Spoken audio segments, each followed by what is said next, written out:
तो नमस्कार साथियों, मेरा नाम है विकास कुमार और आप देख रहे हो विकास लेक्चर। और आज हम आपको बताने वाले हैं जो एसएससी जीडी की जो भर्ती आई हुई है सर पूरे ऑल इंडिया में, तो इसी को यहाँ पर मैं डिस्कस कर रहा हूँ। इससे पहली वीडियो अगर आपने नहीं देखी है तो प्ले लिस्ट में पड़ा हुआ है मेरे लाल, वो वीडियो देख सकते हो, क्योंकि वहाँ पर मैं आपको बताया हूँ कि इस भर्ती से आपको कितनी सैलरी मिलने वाली है, क्या क्या डॉक्यूमेंट्स आपको चाहिए होंगे, क्या क्या आपकी योग्यता होनी चाहिए। और आज इस वीडियो में मैं बात करूंगा कि कैटेगरी के अकॉर्डिंग कितना आपको रिजर्वेशन मिलने वाला है उम्र में, क्योंकि काफ़ी स्टूडेंट्स का ये क्वेश्चन था कि सर एक बार थोड़ा सा ये क्लियर कर दीजिएगा कि अगर हम 24 साल के हैं और हमारी एज 80 है तो हमें कितना फ़ायदा होगा, या हम इस फॉर्म को भर पाएंगे या नहीं भर पाएंगे।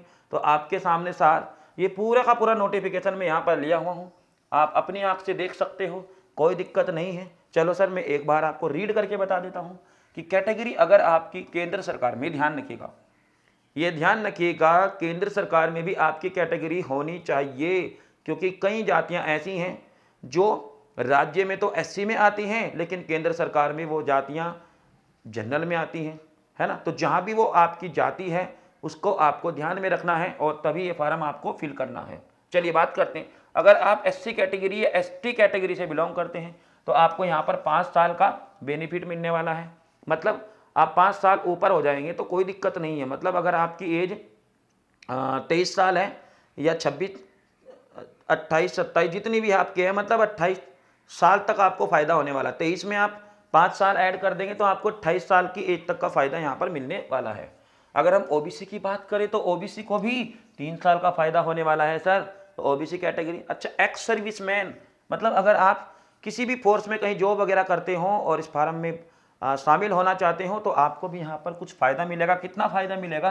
3 साल का फ़ायदा मिलेगा, लेकिन ध्यान रहे कि वो आपको सर्विस रिकॉर्ड जो भी है ना, सर्विस का जो भी आपका लेवल है वो यहाँ पर शो करना पड़ेगा कि हम एक्स सर्विसमैन हैं, फला हमारी पोस्ट है, इस दिन हमारी ज्वाइनिंग हुई थी, ये सब कुछ आपको वहाँ पर फिल करना पड़ेगा, कोई दिक्कत होनी नहीं चाहिए।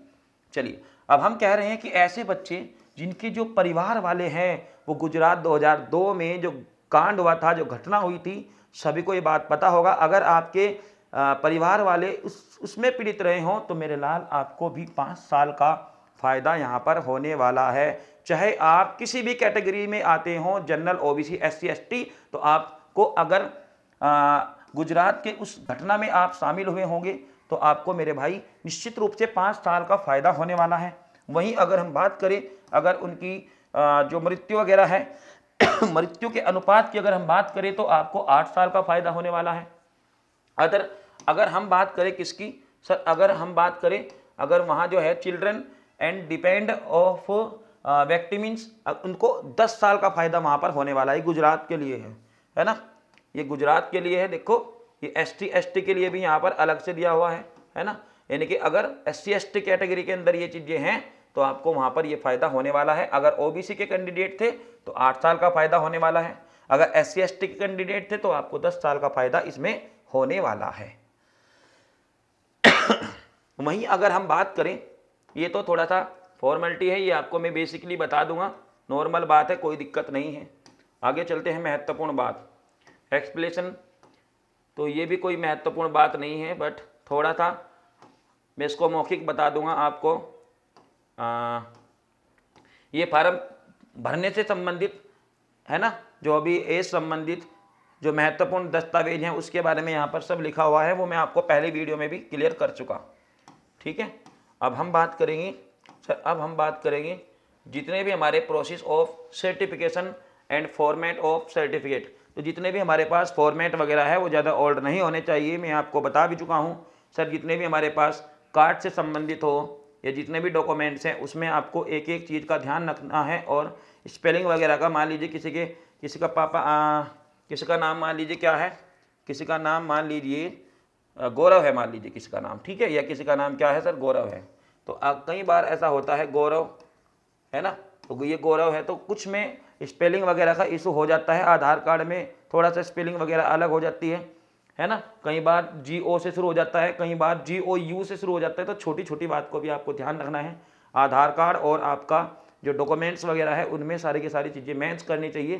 कहीं ऐसा ना हो कि आप फार्म भर दिए, सिलेक्शन भी पा लिए, बट आपको डॉक्यूमेंट वेरिफिकेशन के समय प्रॉब्लम हो गई है, तो आपको इस चीज़ का ध्यान रखना है मेरे भाई। चलिए थोड़ा सा हम आगे बढ़ते हैं, है ना। तो ये सारी की सारी चीज़ें जो हैं ये फार्म भरने से संबंधित है, डॉक्यूमेंट्स वगैरह से संबंधित है कि आपका जो हो एजुकेशनल क्वालिफिकेशन की अगर हम बात करें तो अपने आप में महत्वपूर्ण पॉइंट है सर, इसको भी थोड़ा सा देख लिया जाए, है ना।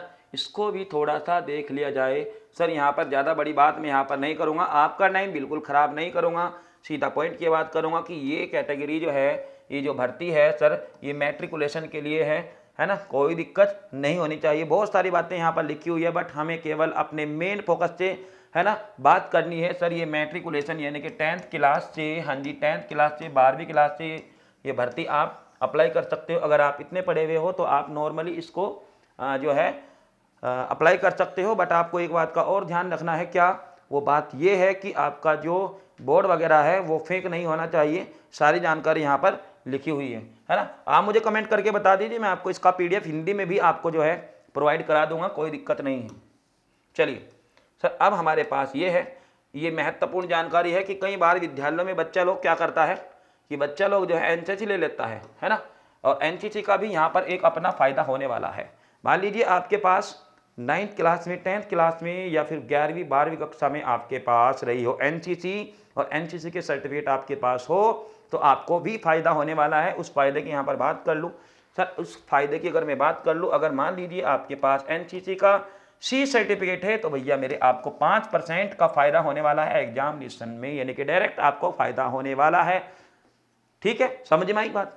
मतलब अगर आपके पास NCC का C सर्टिफिकेट है तो आपको 5% का सीधा फ़ायदा होने वाला है, और ये अपने आप में बहुत ज़्यादा फ़ायदा है ना। एग्जाम में मान लीजिए 1% से बच्चा फेल हो जाता है, 1% से रैंकिंग में नंबर नहीं आता मेरे भाई, है ना। तो यहाँ पर आप रैंक में नंबर बना सकते हो। 5% अपने आप में बड़े ज़्यादा नंबर है ना। अगर आपके पास NCC B है, B सर्टिफिकेट आपके पास है, तो आप 3% यहाँ पर आपको एग्जाम में डायरेक्ट फ़ायदा होगा। ए के लिए 2% आपको सीधा फ़ायदा होने वाला है एग्जाम में, सही।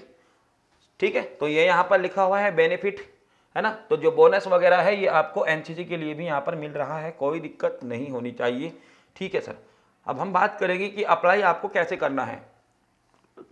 अप्लाई करने के लिए मैं आपको प्रोसेस बता दूंगा, उसके लिए मैं अलग से वीडियो बनाऊंगा, है ना। सिंपली आपको बता दूंगा, या आप अभी लिखना चाहते हो तो लिख सकते हैं सरकार रिजल्ट, है ना .com पर आप जाइएगा वेबसाइट पर, और वहाँ आपको इसका पूरा का पूरा सर्किरिया जो है मिल जाएगा। आप नॉर्मली वहाँ पर फार्म भरवा सकते हो। कोशिश कीजिएगा खुद से फार्म नहीं भरना है ना। कुछ गड़बड़ हो सकती है, कुछ मिस्टेक हो सकती है जल्दबाजी में, तो आप लोगों को जो है किसी एक्सपर्ट कैफ़े पर जाकर ये फार्म भरवाना चाहिए, मेरी राय तो ये है। चलिए सर, देखिएगा यहाँ पर सारी की सारी चीज़ें लिखी हुई है, तो कितना KB होना चाहिए, इमेज, फोटो वगैरह।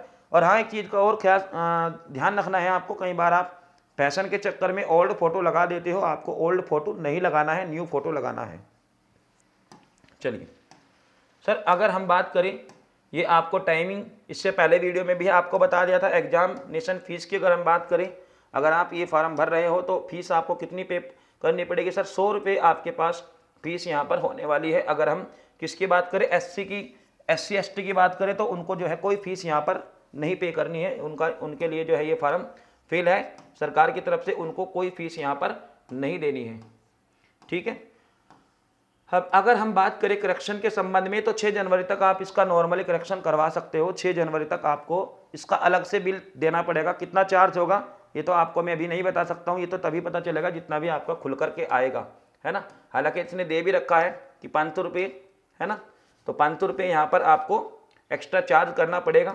अगर आप एक बार कोई करेक्शन करते हो तो 500 रुपये तैयार रखें अपनी जेब में।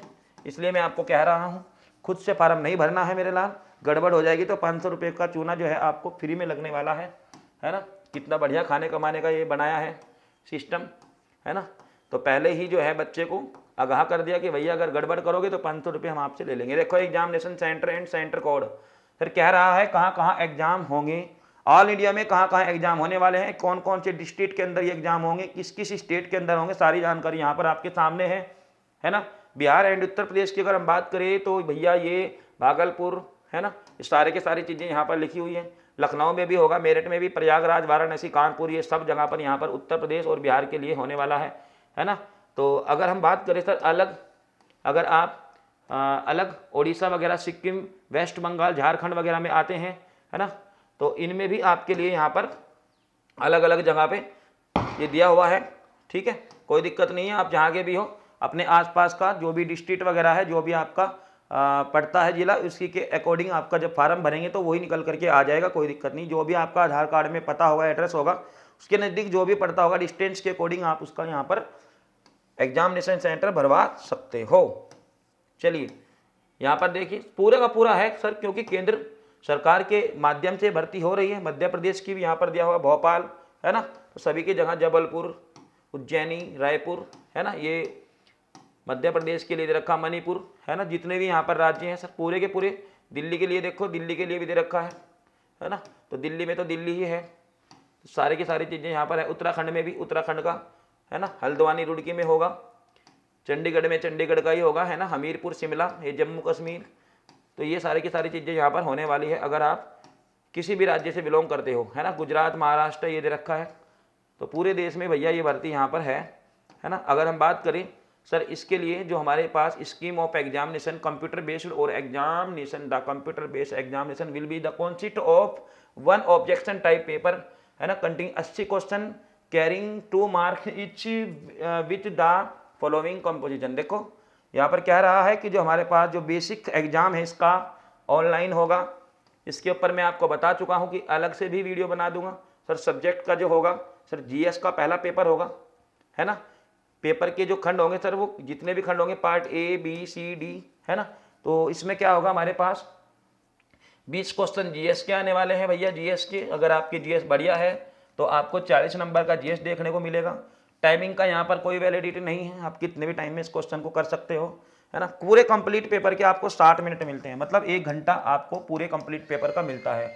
जनरल नॉलेज से संबंधित ये क्वेश्चन मिलते हैं सर। मैथमेटिक्स भी आपको यहाँ पर मिलने वाला है, जैसे रीजनिंग